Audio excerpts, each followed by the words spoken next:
Bonjour Mathieu, Bonjour Brenda. présente-nous KPMG. KPMG, aujourd'hui, c'est une très grande entreprise qui est présente en France, c'est un cabinet français, mais qui fait partie d'un réseau mondial. On a 7000 collaborateurs en France, présents dans toutes les régions, et on est ravis d'être à Vivatech aujourd'hui. Et toi, que fais-tu chez KPMG? Donc moi, je suis en charge des clients et des marchés pour le cabinet, pour tous nos métiers, tous nos marchés grands comptes et ETI, et tous les secteurs. Et aujourd'hui, pourquoi KPMG à Vivatech?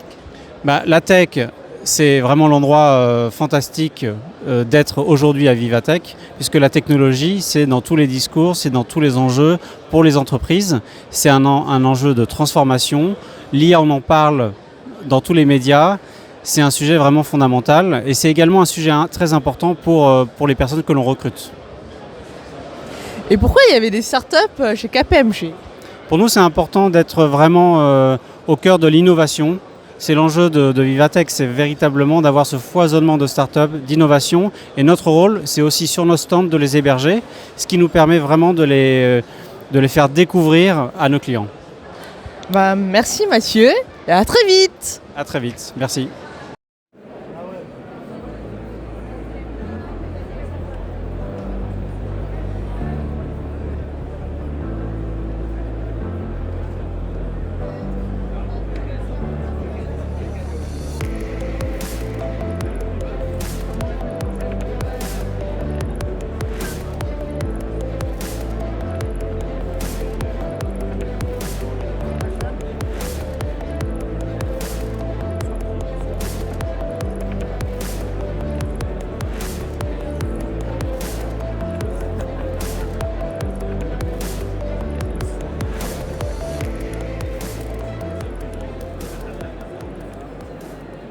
Bonjour Annie. Bonjour.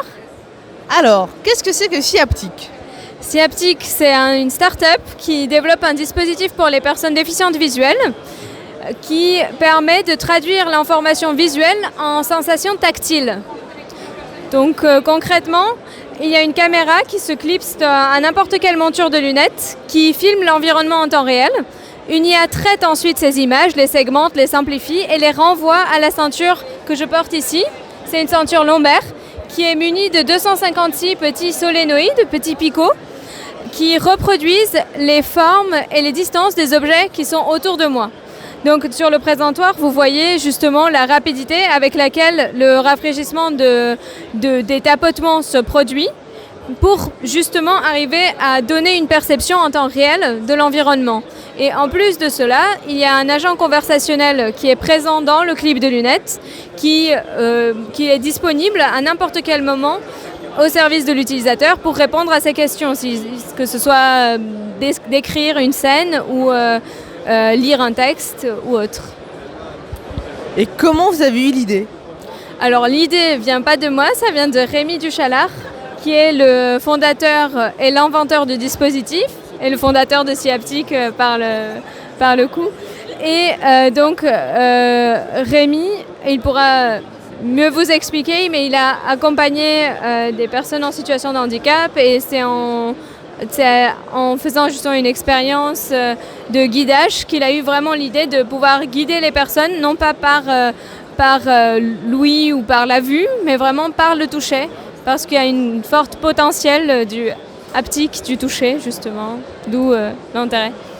Et ça a été créé depuis combien de temps?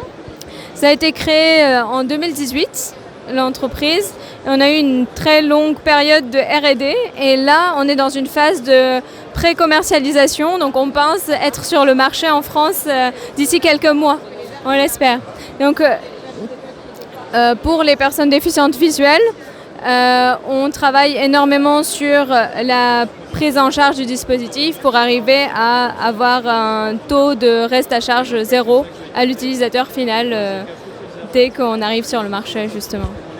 Est-ce que vous serez prochainement en Europe et à l'international?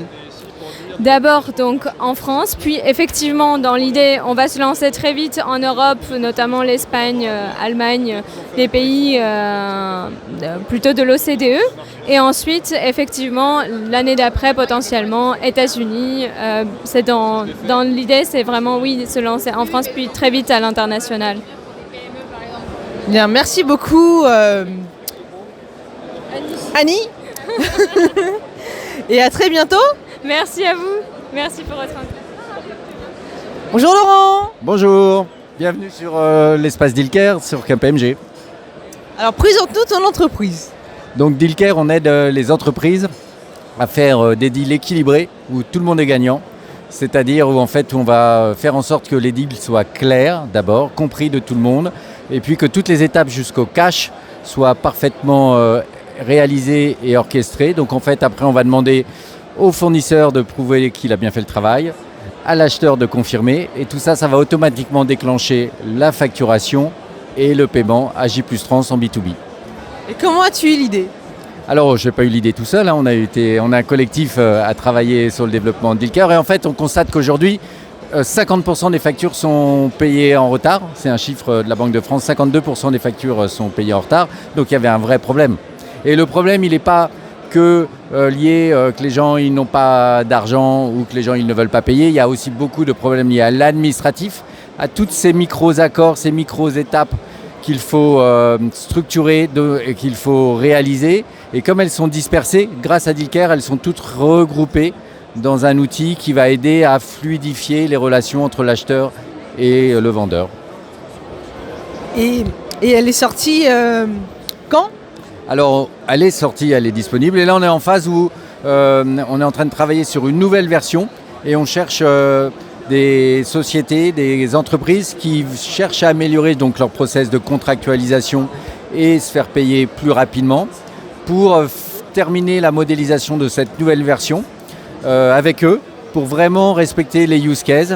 Et on a aussi un objectif dans les prochains mois, c'est qu'aujourd'hui, la solution, elle est disponible en mode SaaS, comme un logiciel, mais demain, ça va devenir des modules qui vont venir s'interfacer dans les logiciels qui existent déjà dans les entreprises d'une taille plus grosse, pour que ça soit un module qu'on en active à toutes les étapes, sans changer les outils qui sont déjà en place. Et elle est disponible en France. Est-ce que un jour, ça sera au niveau Europe et international? Alors oui, c'est l'ambition. Effectivement, aujourd'hui, elle est disponible en France et puis il y a toutes les réglementaires à respecter, associés donc au territoire. Mais clairement, l'objectif, c'est de partir déjà en Europe et d'aller encore plus loin, pourquoi pas après. Merci à toi, Laurent, et bonne continuation. Merci beaucoup, ravi d'avoir échangé. Bonjour Raphaël. Bonjour Brinda. Présente-nous ton entreprise. Je travaille chez GetMint. On est une start-up française basée à Station F. On aide les marques à mesurer leur présence dans les IA et à devenir de plus en plus visibles. Donc mesurer à quel point sa marque et ses produits remontent dans les réponses des intelligences artificielles et retravailler sa stratégie de contenu pour gagner en visibilité sur ces nouveaux canaux de visibilité et d'acquisition. Et comment vous avez eu l'idée ? Comment on a eu l'idée ? Globalement, parce que c'est un sujet particulièrement chaud dont toutes les entreprises veulent s'emparer. Aujourd'hui, on ne peut plus se contenter d'être visible uniquement sur Google. C'est fondamental d'occuper l'espace également sur les intelligences artificielles. Donc l'idée est venue assez naturellement. Et où vous êtes présent ? On est présent en France, en Europe et en Amérique du Nord. Et c'est seulement sur ordinateur ou sur application aussi ? Sur ordinateur, et après vous pouvez recevoir vos dashboards aussi par email pour ne pas avoir à vous connecter à la plateforme, mais c'est sur ordi. Et comment trouves-tu le salon Vivatech ? Très intense, 3 jours de pitch à tout va, donc on va sortir les CV, mais ça valait le coup et c'était une belle opportunité pour GetMint. Merci Raphaël et à très bientôt. Bonjour Guillaume. Bonjour. Enchanté, Guillaume Sibou, donc je fais partie de Giscard. Giscard qui est une start-up technologique française qui aide les grandes entreprises à sécuriser leurs agents conversationnels. Moi-même, je m'occupe de la relation avec nos clients, des partenariats, de tout ce qui est vente. Et donc, par exemple, comme client, on a la BNP, SG, Michelin, Accor, des entreprises comme ça. Comment vous avez eu l'idée ? Alors, l'idée est venue, des fondateurs ont été exposés aux problèmes auxquels notre produit répond. En fait, c'était des data scientists qui sont aperçus qu'avec l'IA, et notamment après avec l'IA générative, la surface d'attaque était très très grande. Donc, tester cela de manière manuelle est impossible et même dangereux. Et donc, on a créé petit à petit une plateforme qui permet d'automatiser ce qu'on appelle le red teaming de l'IA.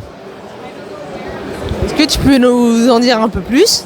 Oui, bien sûr. Concrètement, on va générer des prompts adversariaux pour anticiper avant une mise en prod d'une grande entreprise les manières dont l'agent répond, pour lui éviter des grosses bêtises comme sont arrivées à des entreprises comme Air Canada, Chevrolet, DPD. C'est quoi le point commun entre les entreprises? Elles ont lancé des chatbots en ligne basés sur LLM et elles ont dû les couper en catastrophe, ou elles ont fini au tribunal, ou elles ont dû vendre des voitures à $1 pour Chevrolet. Parce que le chatbot a répondu des choses inventées, ou alors des hackers ont pris contrôle du chatbot, donc ont réussi à lui faire dire ce qu'il voulait. Donc nous, on est là pour éviter que ça arrive à nos clients. Et on peut te trouver en France, en Europe, à l'international? Ouais, au niveau bureau, localisation, on a toujours notre unique bureau, mais qui grossit à Paris, avec une équipe très internationale, au niveau notamment des chercheurs en AI, Security, Safety. Mais on commence à avoir des clients hors de France. On a commencé par s'attaquer principalement à des secteurs comme les banques, les assurances. Donc j'ai cité quelques clients, mais on travaille quasiment avec tous les acteurs de cette verticale en France. Mais on commence à s'étendre notamment en ayant des clients au Royaume-Uni ou dans d'autres pays européens et aux États-Unis. Et comment trouves-tu le salon Vivatech? Vivatech, moi je trouve ça à chaque fois super intéressant. C'est pas du tout la première fois que j'y vais. Là en plus on a la chance d'être hébergé par KPMG. Donc on les remercie. Ça nous a permis d'avoir des visites très, très intéressantes avec des gens travaillant dans la cybersécurité. C'est vraiment ceux à qui on veut parler. Ou alors dans les AI, évidemment, situés à la frontière des deux. Donc on les remercie encore. Merci Guillaume et à très vite. Ouais, à très vite j'espère.